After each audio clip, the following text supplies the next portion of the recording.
Reels एवं shorts के इस युग में मनुष्यों की सुनने एवं समझने की क्षमता और सामर्थ्य क्षीण होती जा रही है।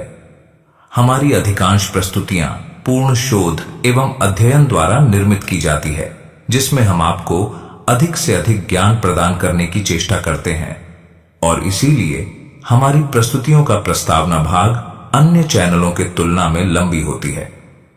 गुरुदेव के अनुसार साधकों में धीर, धैर्य एवं दृढ़ता अति आवश्यक गुण होती है। अतः यदि आप यहां ज्ञान धारण करने हेतु आए हैं तो कृपया इस प्रस्तुति को स्किप किए बिना देखें।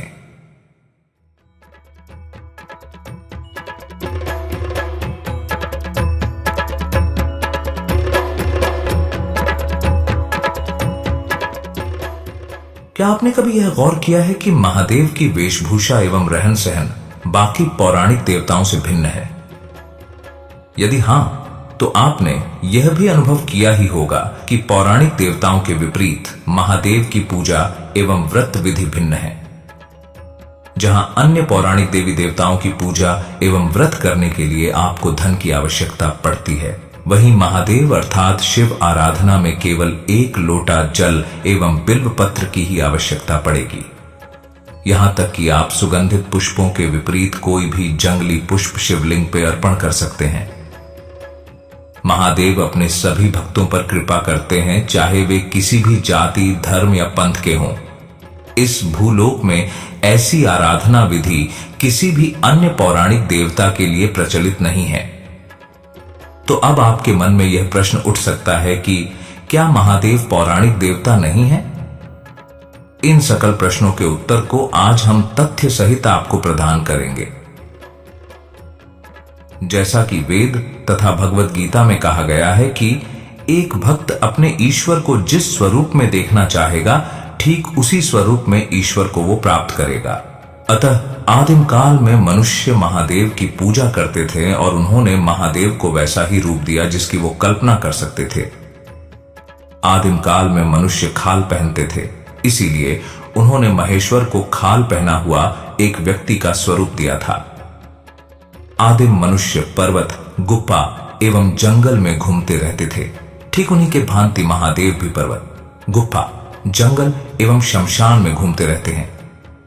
और तो और आदिम काल में मनुष्य स्वर्ण अलंकार के विपरीत बीज, पशु कपाल, पशु दंत, कौडी तथा सीप के आभूषण पहनते थे। यदि आप तनिक ध्यान दें तो आप यह देख पाएंगे कि आज भी महादेव के स्वरूप को ठीक वैसा ही चित्रित किया जाता है। वे अपने शरीर पे नाग, रुद्राक्ष, पशु दंत एवं नरकपाल के आभूषण धारण करते हैं। अतः यदि आप महादेव के वेशभूषा एवं रहन सहन पर ध्यान दें तो आपको आदिम युग के उस अनंत एवं सनातन देव की दर्शन प्राप्त हो सकती है, जिसने मनुष्य जाति को ज्ञान एवं मोक्ष का मार्ग दिखाया। इसीलिए आदिम काल से मनुष्यों के पथ प्रदर्शित करने वाले उस निराकारी सत्य के साकार स्वरूप को महाईश्वर अर्थात महेश्वर के नाम से संबोधित किया जाता है। एक ऐसे देव जो स्वयं काल से परे हैं, महाकाल हैं। एक ऐसे देव जो देवों के भी देव हैं, महादेव हैं। एक ऐसे देव जिन्होंने वेदकर के रूप में मनुष्यों को वेदों का ज्ञान दिया, आदियोगी के रूप में योग एवं ध्यान केंद्रित करना सिखाया, नटराज के रूप में उन्होंने मनुष्य को नृत्य एवं संगीत प्रदान किया और महाकाल के रूप में उन्होंने मोक्ष का मार्ग दिखाया। महादेव से ज्ञान प्राप्त करते हुए मनुष्य सभ्यता आगे बढ़ी और मनुष्यों के रहन सहन एवं विचारों में बदलाव आया। इसी प्रकार आदिम युग का अंत हुआ और मनुष्य जंगल एवं गुफाओं से निकलकर समाज को निर्मित करने लगे और पृथ्वी के कोने कोने में नए नए सभ्यता निर्मित होने लगी। काल के इस गति में मनुष्य तो बदल गए, परंतु महादेव का स्वरूप वैसा का वैसा ही रह गया। ऐसी ही एक सभ्यता सिंधु घाटी में भी उभरी। सिंधु घाटी सभ्यता के प्राचीनतम मोहर में भी परमेश्वर के उस दिव्य स्वरूप को चित्रित किया गया है। इसके अतिरिक्त प्राचीन शिवलिंग के भौतिक प्रमाण आज हमें सर्वत्र प्राप्त हो रही है। हालांकि यह अति विवादास्पद एवं कठिन गुंथी है, जिसे प्रमाण करने के लिए हमें तनिक धैर्य धरना होगा। कारण शिवलिंग कोई मूर्ति नहीं बल्कि उस परम स्वरूप का एक प्रतीक है, जिसे किसी भी गोलाकार शिला, मिट्टी, यहां तक कि गीली रेत से भी स्थापित किया जा सकता है। और संभवतः आदिम काल के मनुष्य के लिए यही सबसे सरल आराधना पद्धति रहा होगा। अतः आज के समय में यह ज्ञात करना अति कठिन कार्य होगा कि पुरातात्विक खुदाई में मिले कौन से गोलाकार शिला शिवलिंग थे और कौन से नहीं। हमारे शोधकर्ताओं को यह ध्यान में रखना चाहिए कि शिवलिंग को अनेक प्रकार से स्थापित किया जा सकता है, और इसे समझने के लिए हम आपके ध्यान को महाभारत एवं रामायण जैसे ऐतिहासिक ग्रंथों की ओर ले जाना चाहेंगे।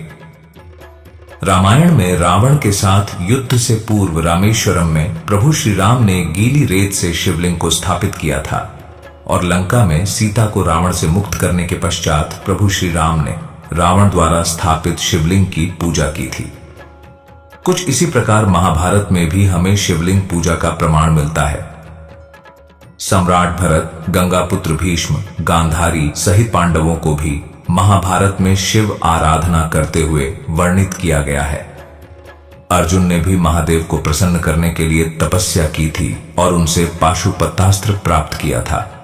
इसके अतिरिक्त अंतिम यात्रा के समय हिमालय में पांडवों ने पंच केदार में 5 शिवलिंग को स्थापित किया था।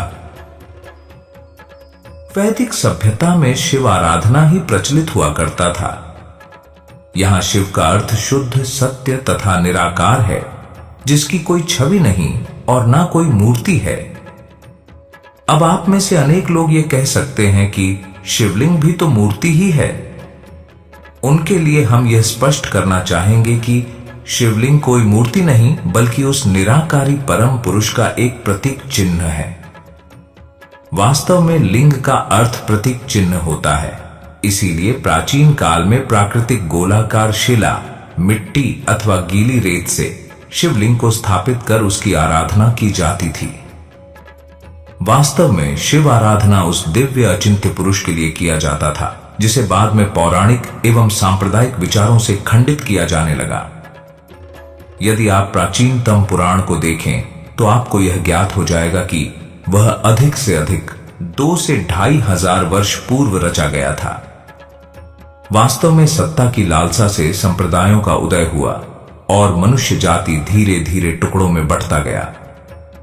इन संप्रदायों ने उस ईश्वर को अपने अनुसार शक्ति एवं रूप दिया तथा स्वयं को सर्वश्रेष्ठ प्रमाणित करने के होड़ में लग गए।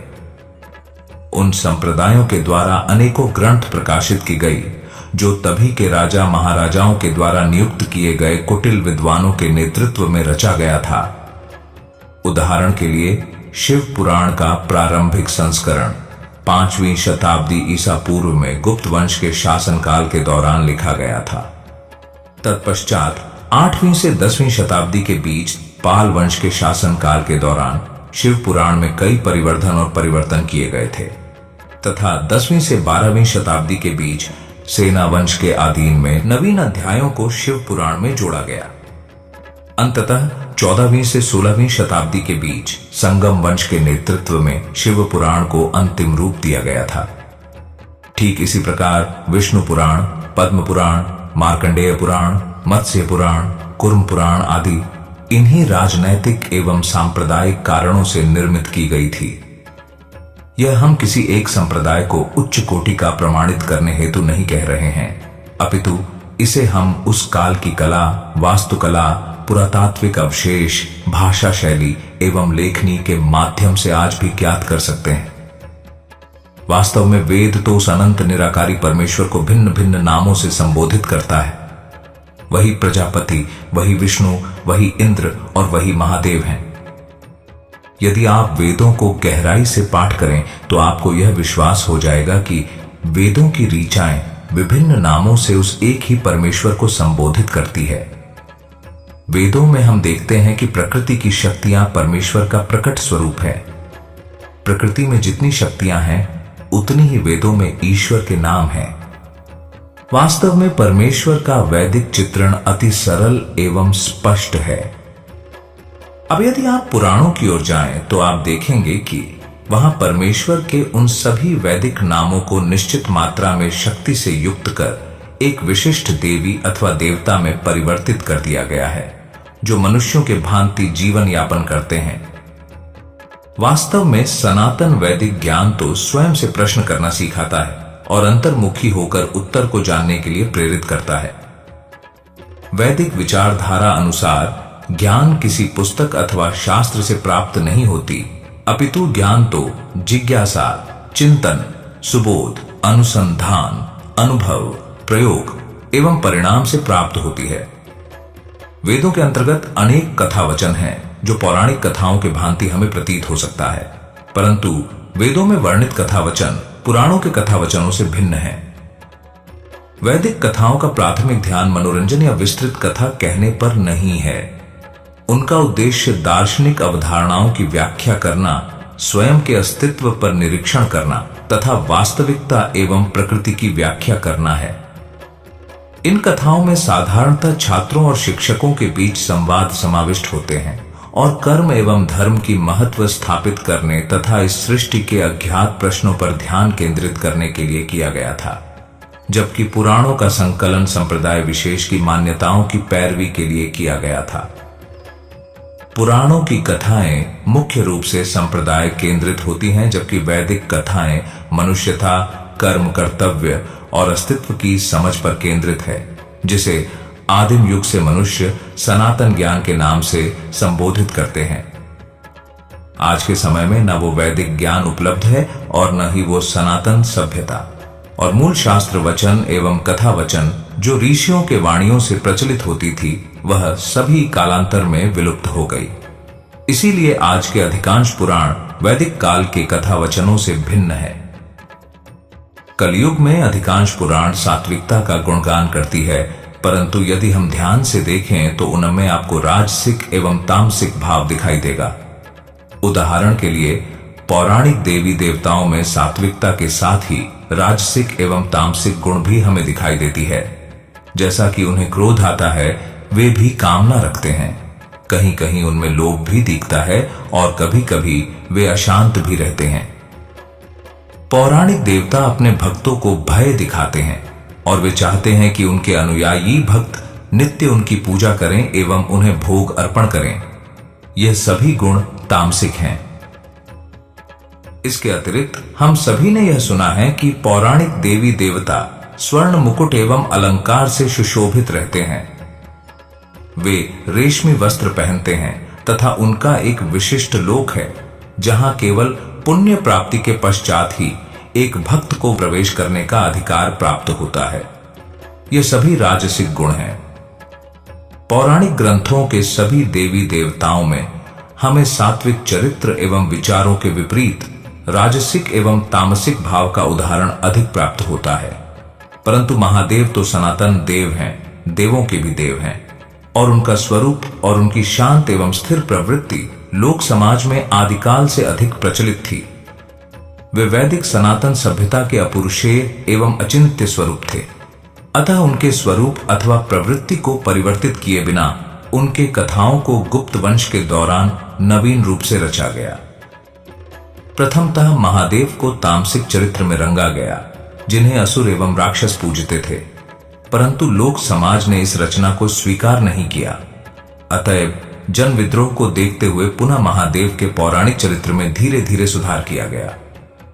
5वीं शताब्दी ईसा पूर्व से 16वीं शताब्दी ईसवी तक यह सुधार चलता रहा। अंततः इन पुराणों में महादेव को एक जटिल चारित्रिक रूप में बांधा गया, जहां उन्हें अनेक तामसिक गुणों से परिपूर्ण एक देवता के रूप में चित्रित किया गया है। और यह तो आप जानते ही होंगे कि एक झूठ को यदि बार बार कहा जाए तो समाज उसे सत्य मानने लग जाता है, और आज के समाज ने इन झूठों को सत्य के रूप में स्वीकार कर लिया है। आज पौराणिक कथाओं को ईश्वरीय वचन माना जाता है, जहां ईश्वर को मनुष्यों के भांति तीनों गुणों से बांध दिया गया है। परंतु क्या परमेश्वर को इन गुणों में सीमित किया जा सकता है? चाहे झूठ को कितना भी श्वेत चादर से ओढ़ लो, झूठ झूठ ही रहता है। ठीक उसी प्रकार महादेव को पौराणिक कथा एवं पौराणिक विचारों में समेटना अति कठिन है। यदि आप पौराणिक काल से कुछ 2500 वर्ष अर्थात आज से 5000 वर्ष पीछे जाएंगे, तो आप यह देख पाएंगे कि तभी के समय में इस सिंधु घाटी के मोहर में भी महादेव एक ऐसे आसन में बैठे हैं जो आज के अति प्रशिक्षित योग गुरु भी न कर पाए। इसे मूलबंधासना कहा जाता है। अब तनिक आप यह सोचकर देखें कि यदि आज से 5000 वर्ष पूर्व की सभ्यता ऐसे जटिल एवं उन्नत योग अभ्यास को जानते थे तो यह वैदिक ज्ञान कितना प्राचीन हो सकता है। और वह अचिंत्य अपुरुषीय देव जिसे इस आसन में बैठा हुआ चित्रित किया गया है वह कितने प्राचीन हो सकते हैं। तो तनिक स्वयं ही सोचकर देखें, क्या महादेव पौराणिक देव हैं? वे तो सनातन एवं आदि देव हैं। न वे अन्य पौराणिक देवताओं के भांति अपने भक्तों को उनके सात्विक, राजसिक अथवा तामसिक गुणों से परखते हैं और न उनके भक्त उन्हें इन मापदंडों में तौलते हैं। वे कोई पौराणिक कथाओं में सीमित देव नहीं, वे तो महादेव हैं। पौराणिक कथाओं में उनके चारित्रिक रूप को कितना भी बदला गया हो, परंतु हम अभी भी महादेव के स्वरूप में उस सनातन देव के स्वरूप को देख सकते हैं जिन्हें आदिम युग से पूजा जाता है। पौराणिक देवताओं के विपरीत यदि हम महादेव की ओर देखें तो हम यह पाते हैं कि वे रेशमी वस्त्रों के विपरीत बाघ की खाल पहनते हैं। स्वर्ण मुकुट के विपरीत वे अपने केशों से निर्मित जटा मुकुट को धारण करते हैं तथा स्वर्ण अलंकार के विपरीत वे रुद्राक्ष, नरकपाल, कौड़ी एवं सर्पों के आभूषण पहनते हैं। और तो और उनके लोक कैलाश में ऋषि, देव, दानव, भूत, पिशाच, राक्षस, जीव जंतु, कीट पतंग आदि स्वयं महादेव के सान्निध्य में ही वास करते हैं। वे गुणातीत हैं, अतः उनके लिए सात्विक, राजसिक या तामसिक मायने नहीं रखती। यह सभी उनके द्वारा ही सृष्टि की गई है। इसके अलावा यदि आप तनिक अपना ध्यान महादेव की पूजा एवं व्रत विधि पर केंद्रित करें तो आप यह पाएंगे कि पौराणिक देवताओं की पूजा एवं व्रत विधि ब्राह्मणों के नेतृत्व में पालन किया जाता है। पौराणिक देवताओं की गर्भगृह में ब्राह्मणों के अतिरिक्त दूजा कोई प्रवेश नहीं कर सकता। उन्हें संतुष्ट करने हेतु सुगंधित फूल, स्वादिष्ट पकवान, दुर्लभ फल तथा मूल्यवान मिष्टान्न का भोग चढ़ाया जाता है, परंतु जिसे देवादिदेव कहा जाता है वो एक लोटा जल एवं बिल्व पत्र के छठावे से ही संतुष्ट हो जाते हैं। इनकी पूजा कोई भी कर सकता है, चाहे ब्राह्मण हो या शूद्र, चाहे क्षत्रिय हो या वैश्य, ऋषि हो या मनुष्य, देव हो या दानव, भूत हो या पिशाच, पशु हो या कीट, उनके लिए तो यह सभी प्रिय हैं। आप क्या भोजन करते हैं, आप कितने धनवान हैं, आप किस जाति से हैं, इससे महादेव को कोई आपत्ति नहीं। वे तो भक्ति से अर्पण किया जाने वाला धतूरे के विषयुक्त फल को भी सानंद से ग्रहण कर लेते हैं। यहां तक कि लोक कथाओं में यह भी प्रचलित है कि भक्ति से अर्पण किए गए मांस को भी उन्होंने ग्रहण किया था। एक बार कन्नप्पा नयनार नाम के एक शिकारी ने महादेव को मांस चखाया था और उनकी भक्ति से प्रसन्न होकर महादेव ने उन्हें दर्शन भी दिया था।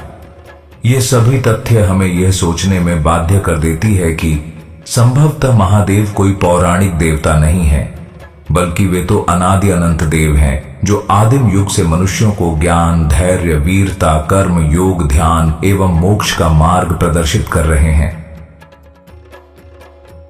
अब तक हमने केवल आपको महादेव के अनंत होने का तर्क प्रस्तुत किया है, परंतु वे तो सदाशिव हैं, कालातीत हैं, वही सत्य एवं निराकार हैं जो प्रत्येक कल्प में स्वयंभू स्वरूप धारण करते हैं।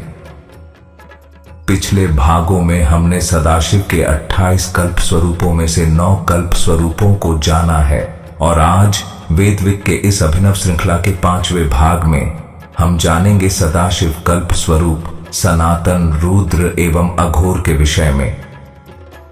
परंतु इस प्रस्तुति को शुरू करने से पूर्व हम अपने सभी अनुदानकर्ताओं को प्रणाम करना चाहते हैं जिनके आर्थिक सहायता के कारण हम ऐसे दुर्लभ प्रस्तुति निर्मित कर पा रहे हैं। इसके साथ ही हम अपने नवीनतम दर्शकों से निवेदन करना चाहेंगे कि कृपया हमारे चैनल को सब्सक्राइब करें और ऐसे प्रस्तुतियों के विषय में नियमित अपडेट्स प्राप्त करने के लिए बेल आइकॉन को अवश्य ही क्लिक करें। तो चलिए अधिक विलंब न करते हुए हम आज की इस प्रस्तुति को शुरू करते हैं।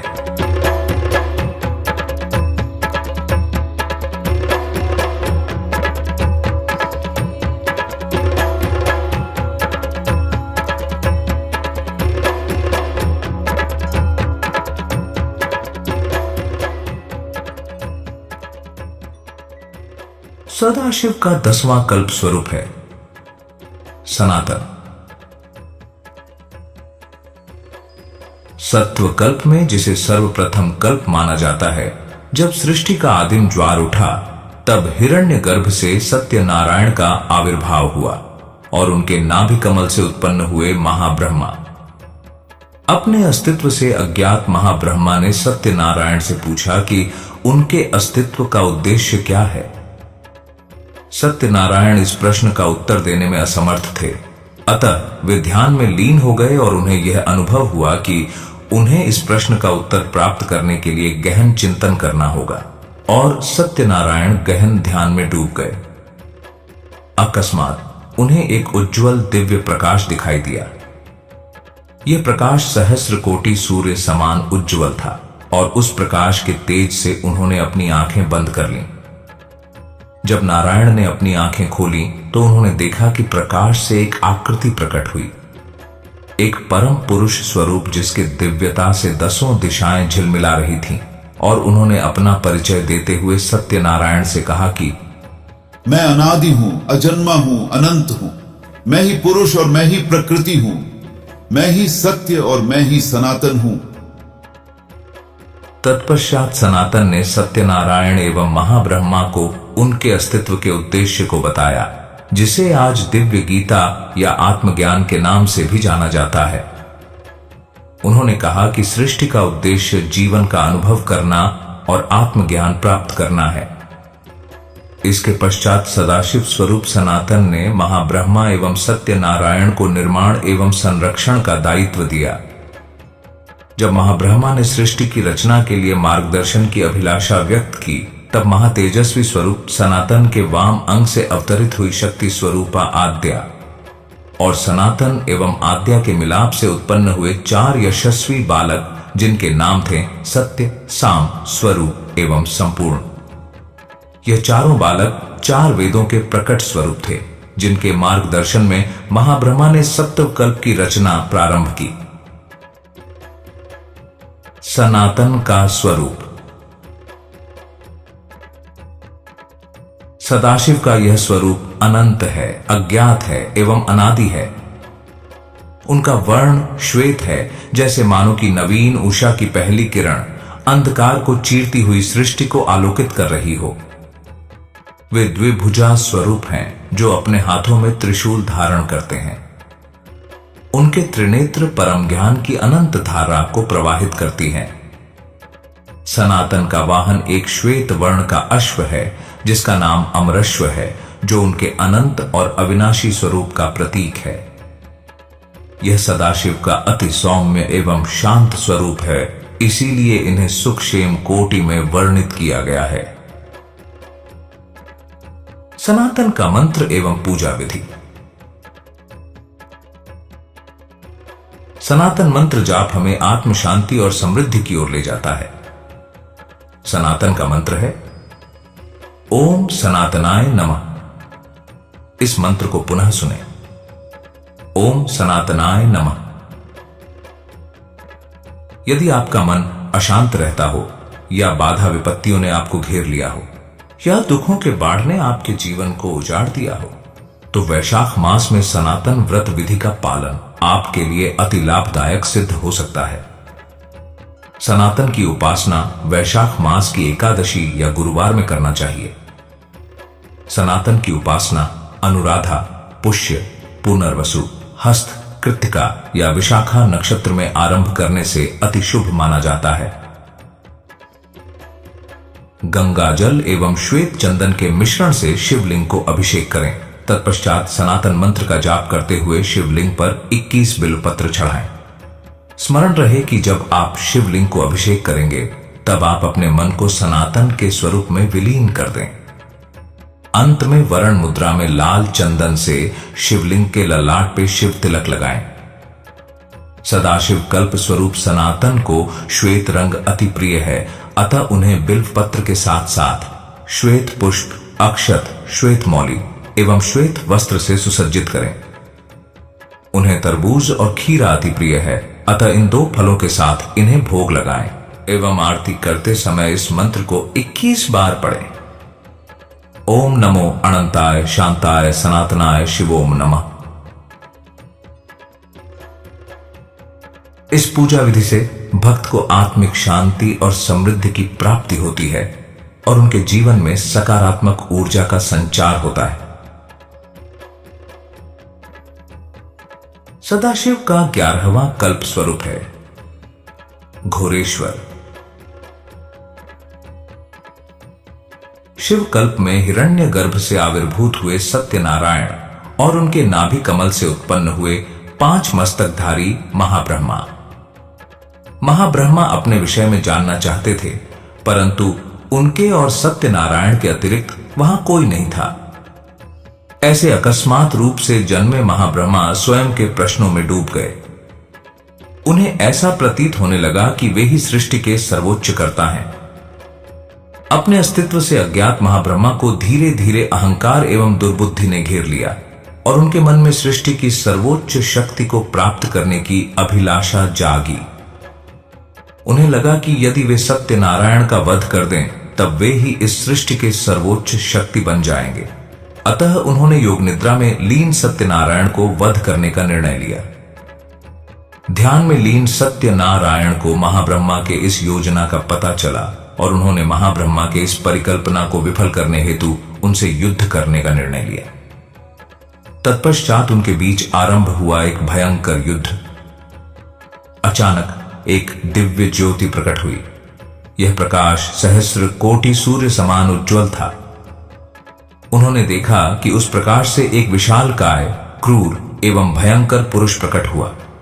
वह पुरुष वर्षा ऋतु में मेघों से घिरे आकाश के भांति कृष्ण वर्ण थे, जिनके पद पृष्ठ के नाद से संपूर्ण दिशाएं कंपित होने लगी। इस घोर रूप को देख सत्यनारायण ने उन्हें घोरेश्वर के नाम से संबोधित किया।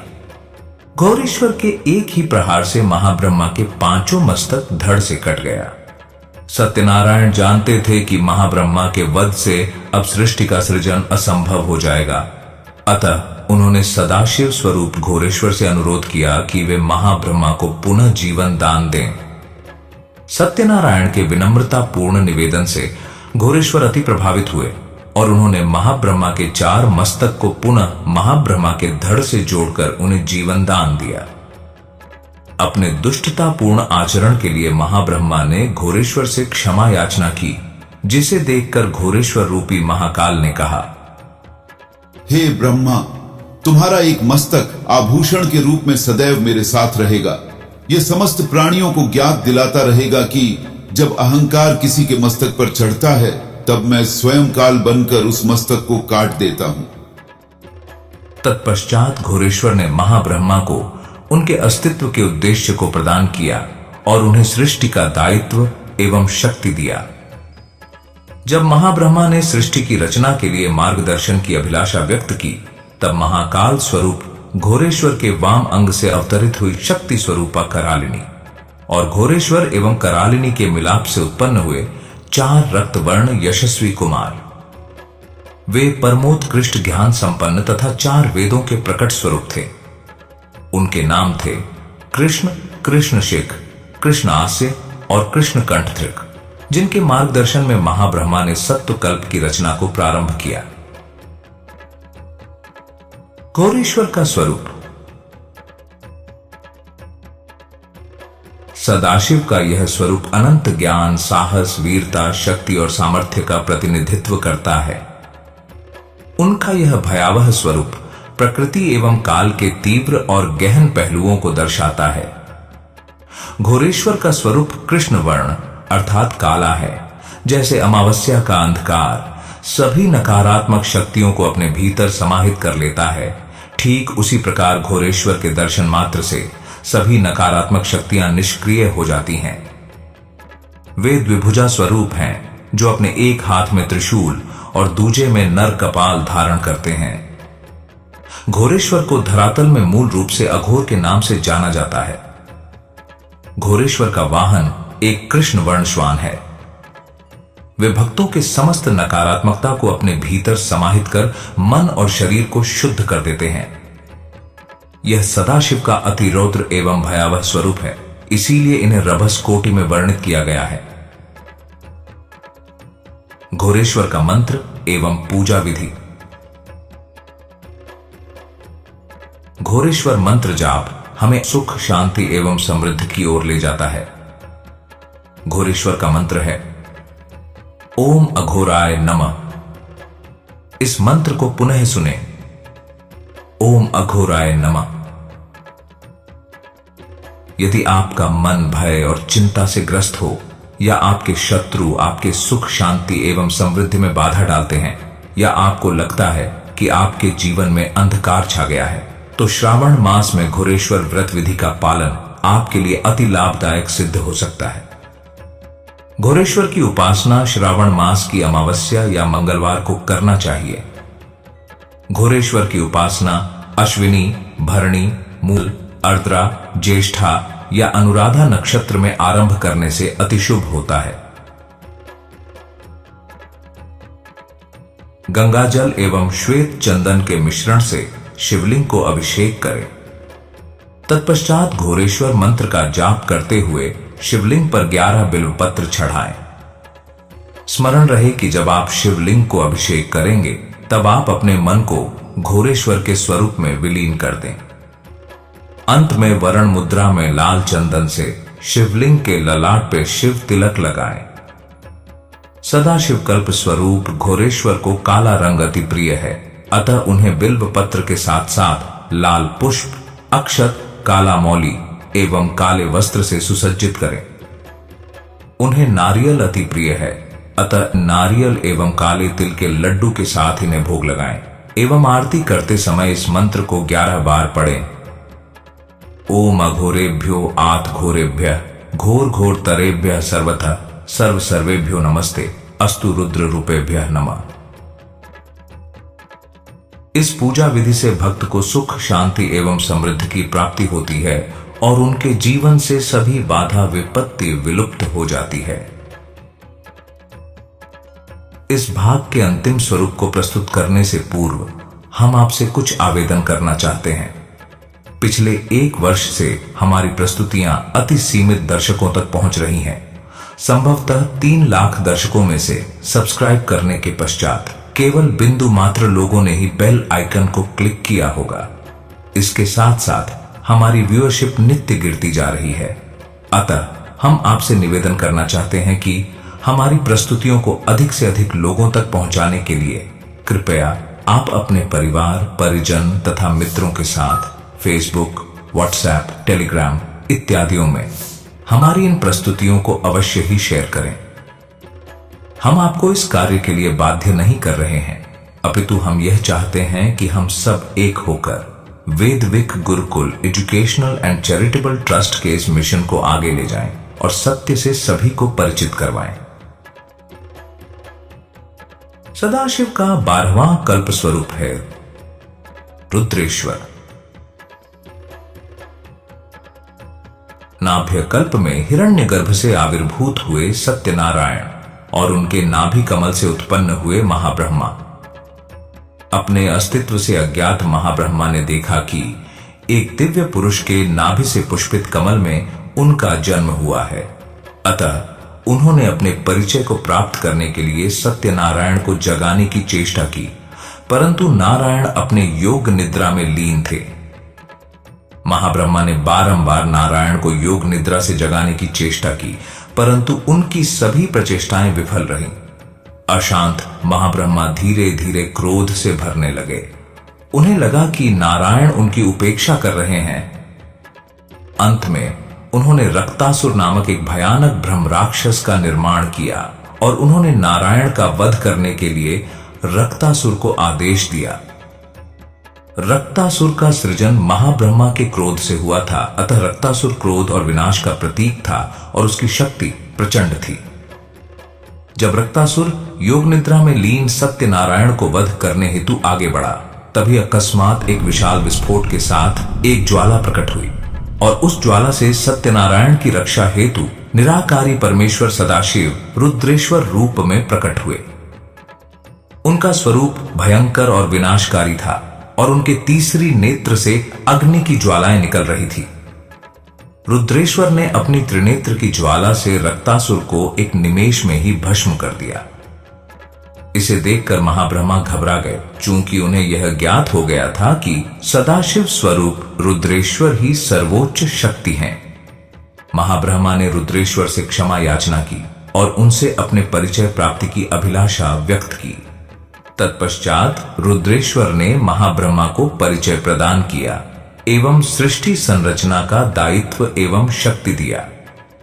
जब महाब्रह्मा ने सृष्टि की रचना के लिए मार्गदर्शन की अभिलाषा व्यक्त की, तब महाकाल स्वरूप रुद्रेश्वर के वाम अंग से अवतरित हुई शक्ति स्वरूपा रुद्राणी और रुद्रेश्वर एवं रुद्राणी के मिलाप से उत्पन्न हुए 4 रक्त वर्ण यशस्वी कुमार। वे परमोत्कृष्ट ज्ञान संपन्न तथा 4 वेदों के प्रकट स्वरूप थे। उनके नाम थे अभ्व, अत्युग्र, औग्री और अविमित, जिनके मार्गदर्शन में महाब्रह्मा ने सत्वकल्प की रचना प्रारंभ की। रुद्रेश्वर का स्वरूप। वेदों में सदाशिव के इस स्वरूप का वर्णन एक शक्तिशाली और भयानक देव के रूप में किया गया है।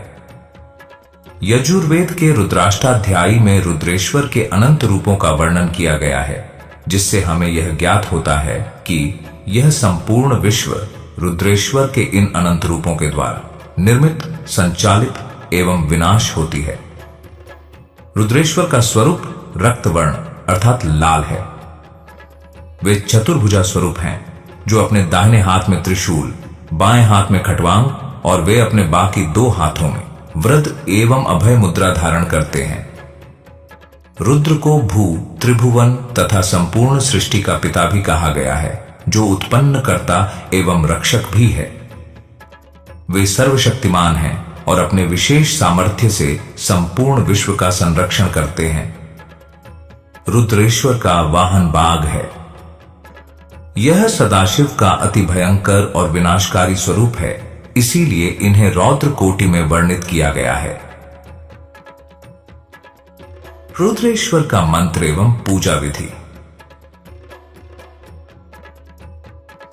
रुद्रेश्वर को समर्पित और उनकी महिमा का गुणगान करने वाले शुक्ल यजुर्वेदीय रुद्राष्टाध्यायी में कुल 10 अध्याय हैं, परंतु केवल मुख्य 8 अध्यायों में सदाशिव कल्प स्वरूप रुद्रेश्वर की समस्त महिमा और कृपा शक्ति के विषय में बताया गया है। अतः इन 8 अध्यायों के आधार पर ही इसे अष्टाध्यायी कहा जाता है। रुद्रेश्वर की आराधना, उपासना एवं साधना के लिए यह अति महत्वपूर्ण ग्रंथ माना जाता है। रुद्रेश्वर का मंत्र है ओम रुद्रेश्वराय नमः। इस मंत्र को पुनः सुने, ओम रुद्रेश्वराय नमः। यदि आप जीवन की चुनौतियों से ग्रस्त हैं, या आप अपने विफलताओं से परेशान हो चुके हैं, या आपके आसपास नकारात्मक ऊर्जा का संचार हो रहा है, तो श्रावण मास में रुद्रेश्वर व्रत विधि का पालन आपके लिए शुभ एवं अति फलदायक सिद्ध हो सकता है।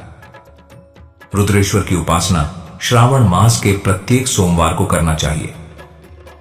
रुद्रेश्वर की उपासना अनुराधा, चित्रा, स्वाति, विशाखा, पुष्य या पूर्व भाद्रपद नक्षत्र में आरंभ करने से अति लाभकारी होती है। दूध, दही, घी, शहद और शक्कर के पंचामृत से शिवलिंग को अभिषेक करें। तत्पश्चात रुद्रेश्वर मंत्र का जाप करते हुए शिवलिंग को गंगा जल से अभिषेक करें। स्मरण रहे कि जब आप शिवलिंग को अभिषेक करेंगे, तब आप अपने मन को रुद्रेश्वर के स्वरूप में विलीन कर दें। अंत में वरण मुद्रा में लाल चंदन से शिवलिंग के ललाट पे शिव तिलक लगाएं। सदाशिव कल्प स्वरूप रुद्रेश्वर को नीला रंग अति प्रिय है, अतः उन्हें बिल्व पत्र एवं धतूरा फल के साथ साथ नीले अपराजिता के पुष्प, अक्षत, नीला मौली एवं नीले वस्त्र से सुसज्जित करें। उन्हें बेल एवं जामुन अति प्रिय है, अतः इन 2 फलों के साथ इन्हें खिचड़ी का भोग लगाएं एवं आरती करते समय इस मंत्र को 11 बार पढ़ें। ओम रुद्रा पंचविधा प्रोक्ता देशिकैरुत्तरोत्तरम सांगस्थवाद्यो रूपकाख्य सशीर्षो रुद्र उच्यते 11 गुणैस्तद्वद रुद्रो संजो द्वितीयका 11 लघु रुद्र कह नमा। इस पूजा विधि से भक्त की समस्त मनोकामनाएं पूर्ण होंगी और उन्हें सर्व कार्य सिद्धि एवं समृद्धि प्राप्त होगी। आज के इस अभिनव यात्रा में हमने जाना है सदाशिव के 3 कल्प स्वरूपों को, और आने वाले भाग में हम जानेंगे वेदकर, वीरेश्वर एवं ओमकार के स्वरूपों को। तो आज के लिए हम आज्ञा चाहेंगे। हम पुनः मिलेंगे अपने नवीनतम प्रस्तुति के साथ। तब तक के लिए ओम तत्सत।